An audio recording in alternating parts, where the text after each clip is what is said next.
So I go away on holiday for 1 week with no internet connection, and when I come back there's an announcement for Kingdom Hearts 2.5 HD Remix and a new Kingdom Hearts 3 trailer. Can I have 1 week of peace? Well, all that aside, it's very good news, and I'm very happy to see that the series is progressing this well, and it's good to see it back in action. So everyone's been asking me, can I react to this? Can I say my thoughts and opinions? Because that's what I do, and I'm going to do that. Now let's start with the 2.5 HD collection. Now while this was kind of a given, we pretty much expected there to be a second HD collection, it's still very good to hear some official confirmation that confirms for us that it's definitely coming, it's definitely happening, we can rest easy. That's good, but now we're going to have to wait for confirmation of an English version with an English trailer, but we'll cross that bridge when we come to it. And as for the games we're getting, there's Kingdom Hearts 2 Final Mix Plus, probably the biggest game in the series and one of the best, definitely, so wonderful to see this coming to the PlayStation 3. And then there's Birth by Sleep Final Mix, so this is a fantastic game, and the Final Mix version of it at that. And just imagine, if we get to go into the Mirage Arena in Kingdom Hearts Birth by Sleep Final Mix online on the PS3, if that becomes a social network thing, if they manage to integrate that to PSN, I'll just never stop playing this game. This will be amazing. And lastly, it seems these two massive games have picked up a little hitchhiker called Kingdom Hearts Recoded. Now, well, Kingdom Hearts Recoded, I've never actually played it, but then it's not really an important game story-wise. It's pretty much filler. It would have been better for the collection and the whole bringing the series together onto one system if they'd put Dream Drop Distance on, because that's much more important. I've said this before, every major plot point covered in Recoded is covered in Dream Drop Distance anyway. Dream Drop Distance has a lot more to it and covers a lot more story-wise, but I can understand if they weren't able to get Dream Drop Distance on it due to spatial constraints, or if it was something to do with the fact that Dream Drop Distance is still a pretty recent game. It was only out like last year, to be fair, so I can understand that Recoded is taking its place instead, but it would have been better to have Dream Drop Distance in the collection, and I think that's something everyone can basically agree with. But overall, this nicely ties up the series and wraps it up into one big bundle, and I'm looking forward to this. So we'll finally get pretty much the entire series on one console. No more console dispersion. Shame about Dream Drop Distance though.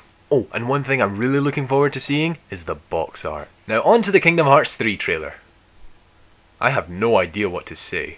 Well, that was my initial reaction anyway. After taking some time, I've watched the trailer again, thought about it a bit, and I watched this analysis video by Tealgamemaster and Zimfan506. It's a really good video. They cover a lot of ground on that video, and I'm not going to say anything that they've already said in that video. So watch that. I'll provide a link in the description and you can check out their video, and I'll discuss the trailer from my point of view as opposed to theirs. So, what to say? Let's see. Well, it is absolutely gorgeous. I'm getting used to this art style. I mean, I'm really getting the hang of this. The graphics, the quality, the lighting, the shadows, Sora, Donald, Goofy, everybody looks fabulous. And I mean fabulous. So this is going to be a fantastic game visually. Not just have they nailed really good graphics, almost photorealism in certain areas, but the fact of the art style, just how great this game looks in terms of the Disney feeling, the Kingdom Hearts feeling.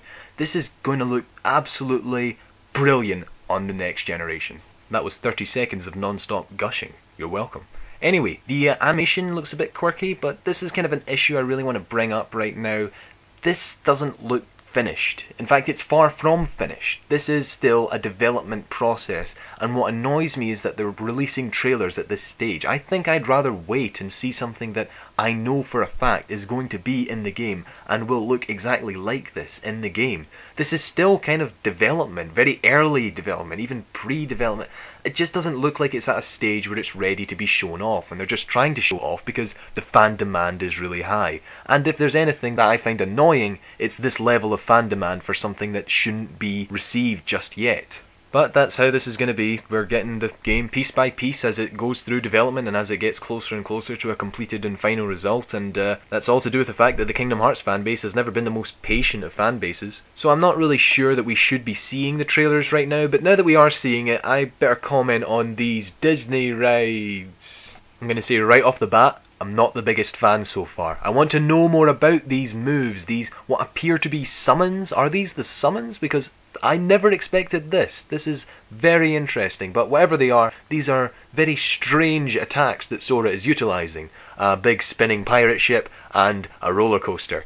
Now, I want to know more. Do we control these things, or is it completely, fixed? Do they follow a pre-arranged path? This is the next generation, so I would expect a lot of borders and barriers to be breaking down, but I don't know if this is what I was expecting. I'm sorry, but at the moment I just can't take this seriously. He's fighting these guys in Disneyland attractions. How does he get this power? Is it a power? Where does this all come from? I mean, I want to know more about these things because at the moment I'm very confused, and looking at it, it just doesn't look like it flows well with the gameplay. I mean, look at how fast Sora moves when he's running around, and then he's just sitting in a roller coaster with Donald and Goofy backseat driving. I mean, I don't know if this is gonna work. Maybe I'm being a bit pessimistic, but until we know more, I'm just a bit skeptical. Anyway, this is just an assumption, but it looks like Sora's going to get the ability to transform his Keyblade. I'm assuming that's what's happening with the dual-wielding pistols. I want to see Sora fight Zigbert now. This is pretty darn cool. And I'm also going to guess that this is going to be similar to the Birth by Sleep system of command styles, and that's going to be taking the place of that, transforming Keyblade. I don't know, but whatever it is, it's really cool, and I'm looking forward to it. So overall, pretty fire, controls could be a bit tighter, odd attractions, but nice guns. Say, this is off topic, but I'm thinking of getting Grand Theft Auto 5 for Christmas and maybe a PS4 next year, maybe mid next year or March. I mean, March is my birthday, but it is right before the exam, so I'm trying to think what the smart decision to do on that is. Anyway, both of that's kind of been encouraged by the delay of Watch Dogs. Anyway, I just thought I'd bring that up. Now here's something pretty important I want to bring up now about Kingdom Hearts 3 that I think you guys should know as soon as possible. I was going to save this for when the first story trailer came out, but I think it's probably better to get this out of the way, get this out there. I'm thinking of going on a news blackout for Kingdom Hearts 3. Basically, I want to ignore all the trailers, I want to avoid all the screenshots, I want to hide from all the interviews and press information, I want to stay away from all information that's released about Kingdom Hearts 3 before its release, because it is a guarantee that I'm going to get Kingdom Hearts 3. This is a massive game, and every second of the game I want to see through a fresh set of eyes.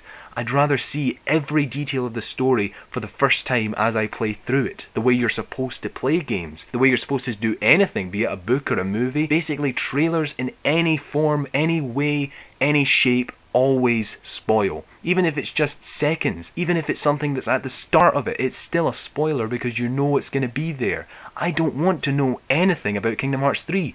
I want to go in there completely blind. That's what I want to do for Kingdom Hearts 3. So I want to go on a news blackout. But it's going to be difficult because it's going to take ages to come out, and there's going to be hundreds of trailers and all sorts of websites posting all sorts of information about it. So you can understand my conundrum, and obviously if I do go on this news blackout, it means I won't be posting any news or opinions about Kingdom Hearts 3 as information is released. So I hope you guys can understand that and maybe help me on this if I make this decision. I will let you know if I fully decide to make this, but when I do, it's going to be pretty hard, and I hope you guys understand enough to not tell me when stuff happens, because I want this to work. So I've not fully 100% decided on this idea yet, but if I do, be ready, be ready. I'm really sorry for any inconvenience this causes, and if you have anything to say, any advice, any thoughts, opinions, please let me know and I will talk to you about it, and you can talk to me about it because I like to talk to you about these things. So leave a comment if you want to, and thank you for watching.